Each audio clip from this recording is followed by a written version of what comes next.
جايبالك النهارده فيلم جامد جدا، اوعدك مش هتزهق ثانيه واحده. كل اللي عليك تصبر عليا وتطول بالك في البدايه عشان تستمتع في النهايه. بس قبل ما نبدا الفيلم صلى على النبي ويلا بينا. بيبدا الفيلم بدراسه وهي مستخبيه في كهف صغير بقالها كذا يوم، وهي بتغسل سنانها بتسمع صوت طياره، فبتسيب اللي في ايديها وتجهز سلاحها وتخرجه من حته صغيره قوي بين شجر كتير جدا. بتهبط الطياره ويخرج منها راجل، وقبل ما ينزل من على سلم الطياره دراسه بتضربه بالرصاص. بعد كده بتاخد فارغ الطلقه. بنروح لليفاي اللي بيقوم من نومه مفزوع بسبب كابوس. بيخرج يتمشى لحد البحر ويفضل قاعد لحد ما النهار يطلع. بيجيله رساله على الموبايل انه يجي لمعسكر معين وان في عربيه هتيجي تاخده. بتوصله العربيه لقاعده مشاة البحريه الامريكيه، وهناك بيقابل الست دي. بتساله لو كان يعرف في يمين، قال لها لا، بس بالشكل العام كده واضح انك عميله سريه تقيله. وبنعرف انه قناص سابق في مشاة البحريه الامريكيه وواحد من افضل 5 قناصين في العالم، بس تقاعد من 4 سنين لكنه لسه بيشتغل مع البحريه الامريكيه لو احتاجوه في اي وقت. وبتساله لو كان حاليا شغال لحساب حد، قال لها لا. قالت له زي الفل، اجهز عشان عندك مهمه. وبننتقل لليتوانيا. بتروح دراسه تقابل ابوها وهو قاعد يعزف قدام قبر امها. بيسالها عن المهمه اللي كانت فيها، وبيبان انها متاثره بموت الراجل اللي قتلته لان عنده 4 اولاد. فبياخد منها فارغ الطلقه ويحطه في حافظه مع باقي الفوارغ. وبيقول لها ان اللي قتلته ده كان راجل واطي شغال طول عمره في تجاره قنابل الفسفور الابيض والالغام، يعني بسببه اطفال كتير ماتت واتشوهت وما يستاهلش التعاطف ده. هي بس تفضل معاه كام يوم ونفسيتها هتبقى احسن. دراسه بترفض لان عندها اجتماع ضروري بكره في موسكو ومش هتعرف تتواصل معاه لمده سنه او اكتر. بتساله عن صحته، فبيقول لها ان السرطان بقى بياكل في جسمه وما بقاش قادر يستحمل، عشان كده يوم 14 فبراير في عيد الحب هينهي حياته عشان يرتاح، وان المقابله دي هي المقابله الاخيره. وبيبان على دراسه الالم والحزن. في شهر سبتمبر بيفوق ليفاي بعد ما كان متخدر يلاقي نفسه في طياره، وفي واحده بتاخد منه ساعته وموبايله وباسبوره، وبتبلغه ان بعد 3 دقايق هيبقوا في منطقه حظر جوي. هينط هو بالباراشوت ويكمل 38 كيلو مشي ناحيه الشمال، وبتديله خريطه يفتحها لما ينزل عشان يوصل للمكان المحدد. بينط ليفاي من الطياره وبينزل بالباراشوت ويبدا يتنقل بين الغابات والانهار والجبال في وسط التلج والبرد عشان يوصل للمكان المحدد، لحد ما بيوصل عند خندق بين ضفتين. وبيقابل جايدي من البحريه الملكيه، وده الشخص اللي ليفاي هياخد مكانه. جايدي بيقول له ان بقاله هنا سنه لا يعرف هو فين ولا بيشوف حد ولا بيكلم حد، وانه هيعيش السنه دي في برج المراقبه الغربي، وده برج مجهز بالكامل وفيه كل حاجه هيحتاجها من اكل للشرب لكله. واللي الناحيه التانيه ده برج المراقبه الشرقي، والتواصل مع الشخص اللي فيه ممنوع تماما. كده كده مش هتعرف تتواصل لان فيه الغام وبلاوي زرقاء على حواف الخندق كله. بس مش ده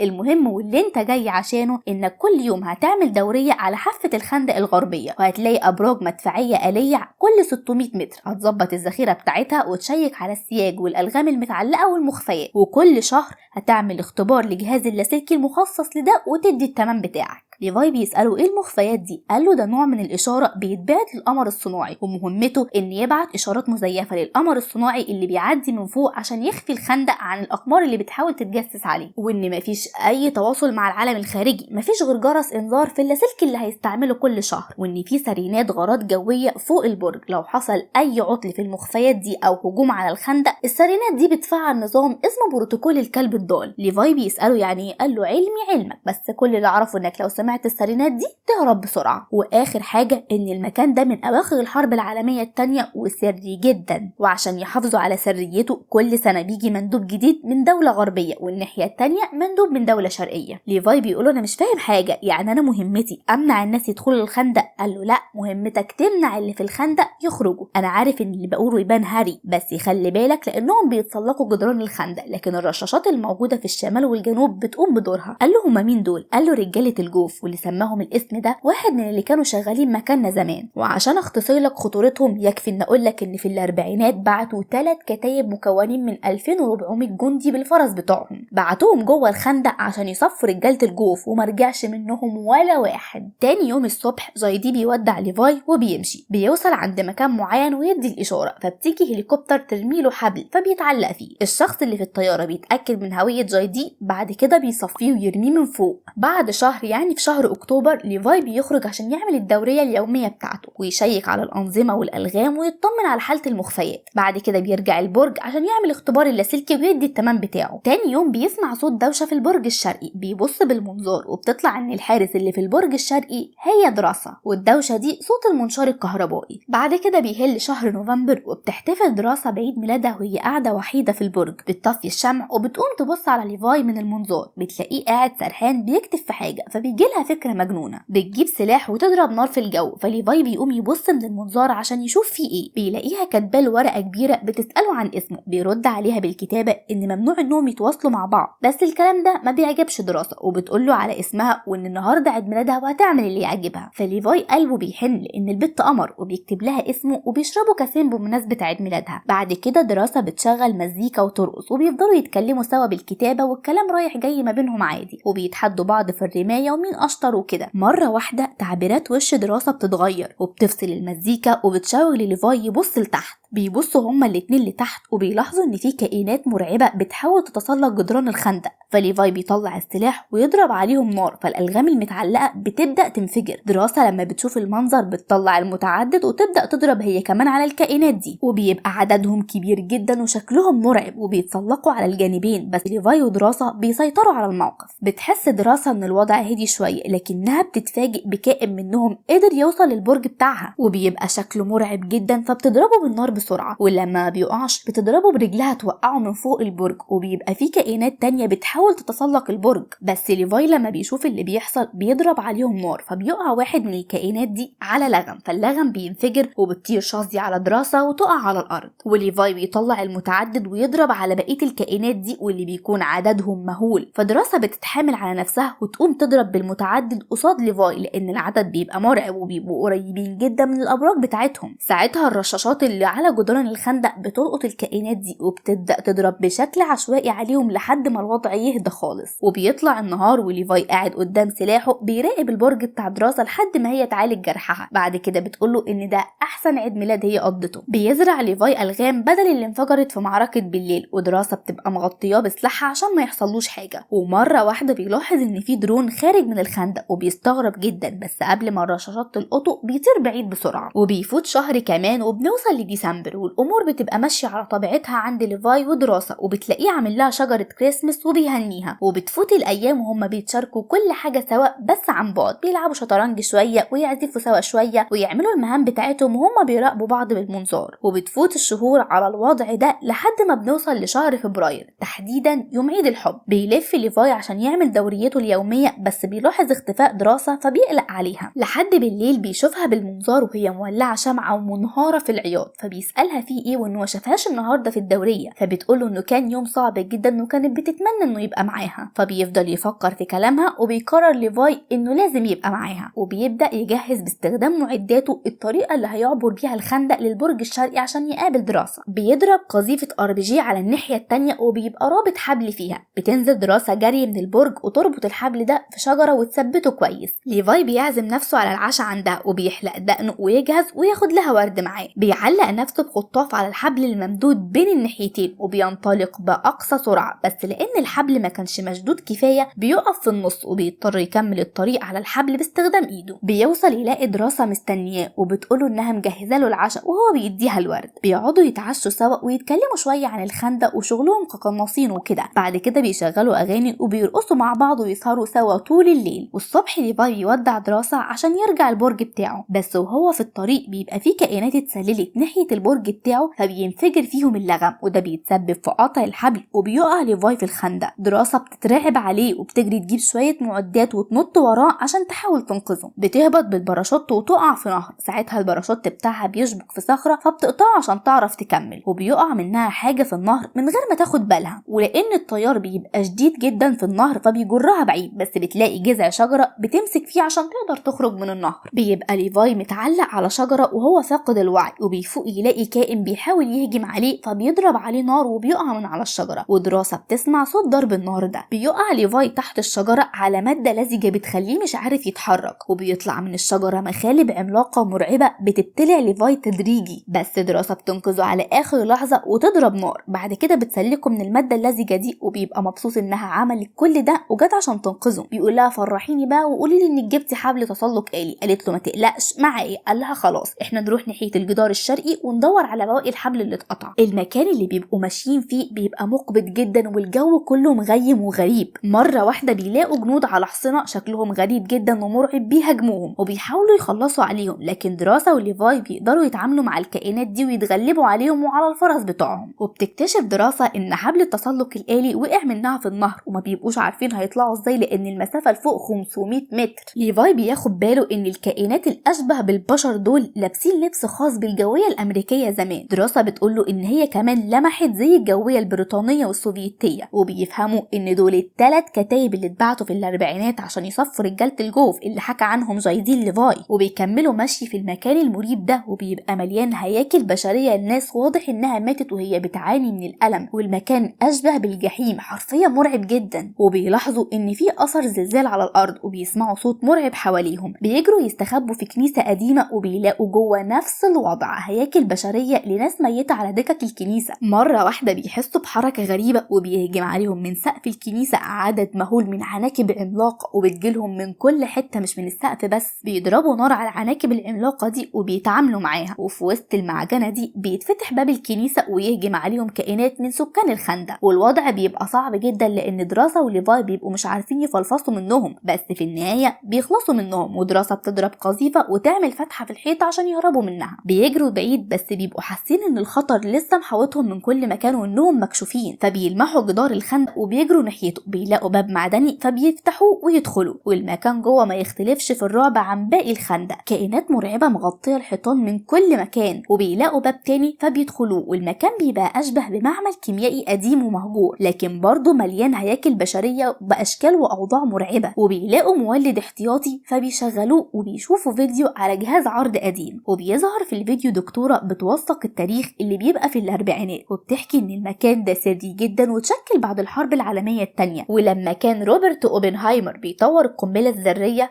احنا كنا بنطور صواريخ بايوكيميائية زيها في القوة والتدمير. بس من 6 ايام في زلزال بقوة 8 ريختر ضرب الموقع ده وتسبب في تلوث بايوكيميائي للبيئة، وبسببه اختلط الحمض النووي البشري بنباتات وحيوانات وحشرات كمان، وبقى الخندق عبارة عن سم. وكل هدفنا اننا نمنع تسريب السم ده لبره، وان اي حد بيتعرض لبيئة الخندق بيتصاب، بس بتختلف حسب مناعة كل شخص وحسب المدة اللي اتعرض لها. اللي اتعرض لساعات غير اللي اتعرض لأيام، وان الاعراض بتظهر في خلال 5 ايام بالشكل اللي ظهر على بطنها ده. فليفاي بيقول لدراسة انهم لازم يخرجوا من هنا بسرعة قبل ما يتصابوا. بيشوف جهاز كمبيوتر حديث شكله مش اربعينيات خالص، بيفتحوه وبيلاقوا اللوجو بتاع دارك ليك، وبيعرفوا انهم مش شغالين تبع الجيش ولا نيلة، وان دارك ليك دي منظمة ضخمة جدا متخصصة في الابحاث الوراثية. وبيفهم انهم لسه بيدرسوا اللي جوه الخندق، وان الدرون اللي شافه وهو بيغير الالغام كان بيجمع عينات حمض نووي من الموجودة في الخندق عشان يعملوا جنود لا يهزموا، وانهم هنا بس عشان يحموا اسرار المنظمة دي ومحدش يعرف حاجة عنهم. وبيلاقي فولدر باسم الكلب الضال، ودي الاستراتيجية اللي جايدي قاله عليها، وبيعرف ان ده بروتوكول مجهز بالكامل باستخدام صاروخ عشان يدمر الخندق ويحرقه لو امره اتكشف واتلقط من اي قمر صناعي، وان المنطقه الامنه من الاشعاع على بعد 4200 كيلو متر. وقبل ما يخرجوا دراسه بتقول لليفاي انها نسيت شنطتها اللي فيها كل الذخيره، فبيفتحوا الباب ويرموا قنبله غاز عشان الكائنات دي ما تشوفش من الدخان، وبيتحركوا بهدوء وهم ماسكين اسلحتهم وحاميين ظهر بعض لحد ما دراسه بتاخد شنطتها من الارض، لكنه بيبقى فخ وبتتسحب بحبل من كائن على ظهر فرس. بتحاول تقطع الحبل بس بتفشل، بتجرب تضرب عليه نار بس من غير فايدة، الكائن بيسحبها بعيد وبتتصاب بخشبة وتدخل في بطنها. ليفاي بيفضل يجري ويحاول يوصل لها، وبيتتبع صوت صريخها لحد ما بيوصل لمكان زي بركان كده وخارج منه دخان كتير وموجود فيه صاروخ عملاق. بينزل المكان وبيبقى مليان هياكل بشرية، والكائن اللي خاطف دراسة بيبقى معلقها من ايديها وبيعذبها، بس بتقدر تفك نفسها وبتشتبك معاه وبيدخلوا مع بعض في معركة شرسة جدا. بتحاول دراسة انها تخلص عليه وبتضربه بحديدة لكنه بيشيلها بسهولة بسهولة ويكمل هجوم عليها، فبتحاول تتفاداه بكل الطرق لأن قوته بتبقى جبارة لدرجة إنها بتولع النار فيه بس مش بيحوق. وفي النهاية بيلحقها ليفاي على آخر لحظة ويقتله وياخد سيفه، وبيفهم دراسة إنهم في مصنع للصواريخ الكيميائية، وبياخدها على المكان اللي جه منه اللي بيبقى مخزن للصواريخ دي عشان موجود فيه المخرج.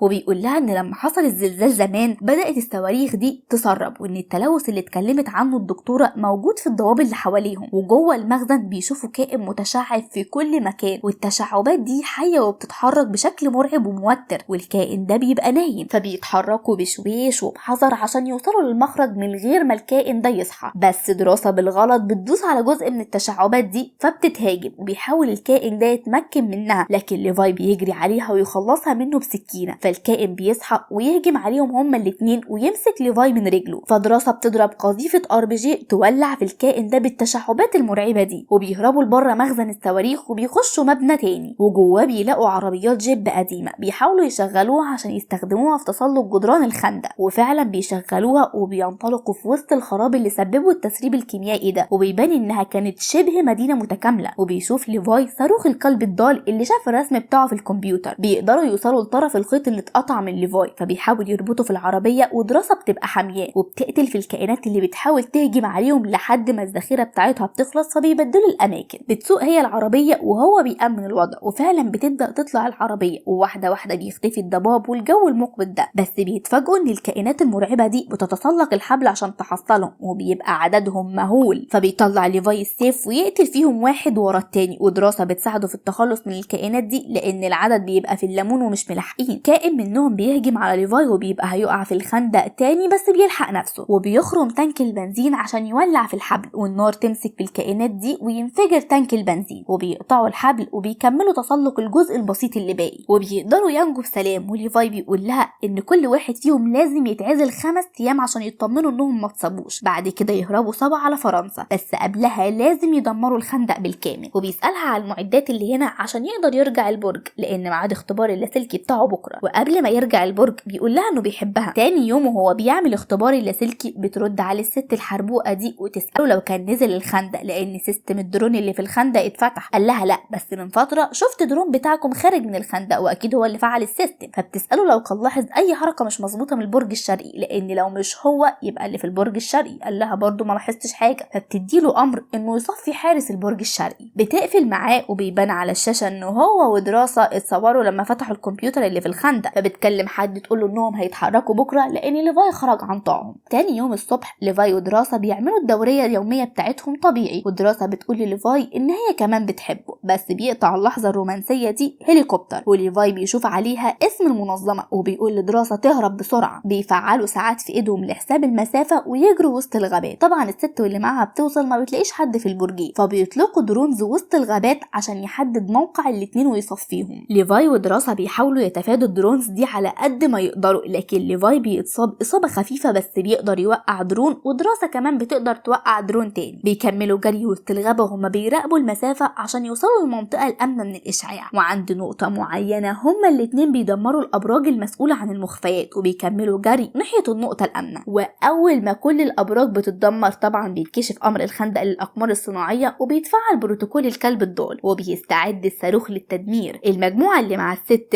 اول ما بيسمعوا الانذار بيجروا بسرعه على الهليكوبتر عشان يهربوا، بس صاروخ الكلب الضال بينفجر وما بتقدرش الطياره توازن نفسها وبتقع في الخندق، وليفاي بسبب قوه الانفجار بيقع من فوق شلال في النهر. اما دراسه فبتوصل بسلام للمنطقه الامنه بعيد عن الانفجار، وبتقعد 5 ايام عازله نفسها في وسط الجبل عشان تتاكد ان مفيش اعراض ظهرت عليها. بعد كده بتروح على المكان اللي متفقه مع ليفاي انها تقابله فيه، لكن للاسف ليفاي ما بيجيش، وبتفوت الايام لحد ما بنوصل لشهر ابريل. بتبقى دراسه شغاله في مطعم، ومره واحده بتلاقي ليفاي قدامها وبيعتذر لها عن التاخير بسبب اصابته، وبيحضنوا بعض في سعاده انهم اتقابلوا اخيرا بعد ما نجوا من الجحيم اللي عاشوه. وفي النهايه لو عجبك الفيلم دوس لايك وما تنساش تعمل سبسكرايب وتفعل زر الجرس عشان توصلك الملخصات الجديده، ولو في فيلم معين عاوزنا نلخصه ما تنساش تكتبه لنا تحت في الكومنت.